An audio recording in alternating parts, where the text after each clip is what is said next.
नमस्कार। सोमवार यानी 1 जुलाई 2024 को भारतीय न्याय संहिता बीएनएस ने भारतीय दंड संहिता इंडियन पिनल कोड की जगह ले ली है। इसके अलावा दो अन्य आपराधिक कानूनों भारतीय नागरिक सुरक्षा संहिता और भारतीय साक्ष्य संहिता ने क्रमशः दंड प्रक्रिया संहिता कोड ऑफ क्रिमिनल प्रोसीजर और भारतीय साक्ष्य अधिनियम इंडियन एविडेंट एक्ट की जगह ले ली। आपराधिक कानूनों को दिए गए हिंदी और संस्कृत नामों को लेकर सवाल उठाए जा रहे हैं। मद्रास हाई कोर्ट में इसके खिलाफ एक जनहित याचिका पीआईएल भी दायर की गई है। जनहित याचिका में तीनों कानूनों को असंवैधानिक घोषित करने की मांग की गई है।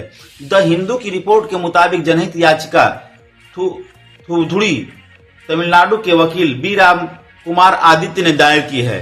याचिका में कहा गया है कि जिन तीन नए कानूनों ने पुराने कानूनों की जगह ली है उन्हें अंग्रेजी नाम दिए जाएं। आदित्यन के जनहित याचिका कार्यवाहक मुख्य न्यायाधीश आर हारदेवनन और जस्टिस मोहम्मद शफीक की फर्स्ट डिवीजन बेंच के सामने सूचीबद्ध हो सकती है। वकील ने अपनी याचिका का निपटारा होने तक केंद्रीय गृह मंत्रालय को तीन नए आपराधिक कानूनों को लागू करने से रोकने की भी मांग की है। याचिकाकर्ता आदित्यन ने कहा कि भारत के 28 राज्य और 8 केंद्र शासित प्रदेश हैं, लेकिन केवल 9 राज्यों और 2 केंद्र शासित प्रदेशों की आधिकारिक भाषा हिंदी है। याचिकाकर्ता ने कहा कि देश की लगभग 43.63% आबादी ही हिंदी बोलती है और बाकी अन्य भाषाएं बोलते हैं। द हिंदू की रिपोर्ट के अनुसार आदित्य ने 2011 की जनगणना के एक आंकड़े का हवाला देते हुए कहा कि तमिलनाडु में केवल 3.93 लाख लोग हिंदी बोल सकते हैं। इसके बावजूद केंद्र ने देश के 3 महत्वपूर्ण आपराधिक कानूनों का नाम हिंदी और संस्कृत में रखने का फैसला किया है। याचिकाकर्ता ने कहा कि कानूनों का नामकरण हिंदी में करने से गैर हिंदी भाषी लोगों को बड़ी मुश्किल होगी। उन्होंने इस तथ्य का भी हवाला दिया कि सुप्रीम कोर्ट और अधिकांश उच्च न्यायालयों की आधिकारिक भाषा अंग्रेजी है।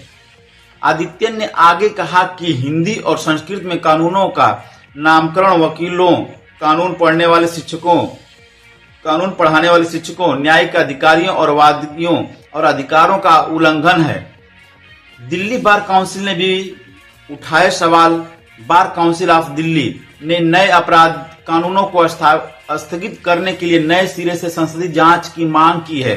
बीडीसी का तर्क है कि सरकार के पास इन कानूनों को लागू करने की न तो संवैधानिक और न ही विधायी क्षमता है। बार काउंसिल ऑफ दिल्ली ने कहा कि नए कानूनों के विभिन्न प्रावधान सर्वोच्च न्यायालय के निर्णयों के विपरीत है।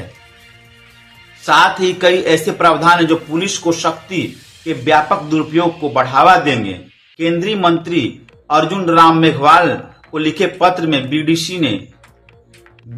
बीसीडी ने सुझाव दिया कि नए कानूनों को नए संसद में गहन चर्चा और बहस के बाद ही लागू किया जा सकता है। बीडीसी ने नए आपराधिक कानूनों के विभिन्न प्रावधानों की आलोचना की, विशेष रूप से पुलिस हिरासत की अधिकतम अवधि को 15 दिन से बढ़ाकर 90 दिन करने की आलोचना करते हुए बीसीडी ने इसे अत्याचारी और दमनकारी बताया है।